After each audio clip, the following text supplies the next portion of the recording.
மோந்தா புயல் கரையை கடக்கும் இடம் அறிவிப்பு.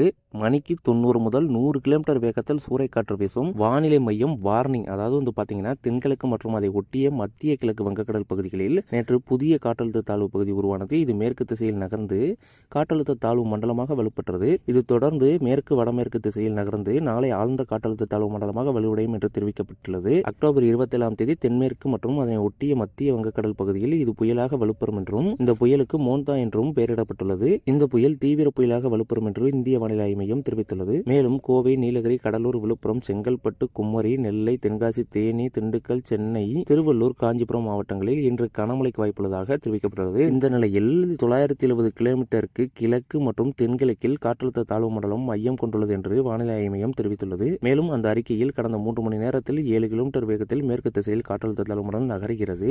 ஆந்திராவின் காக்கிநாடா அருகே மோந்தா புயல் தீவிர புயலாக கரையை கடக்கும் என்றும் தெரிவிக்கப்பட்டுள்ளது.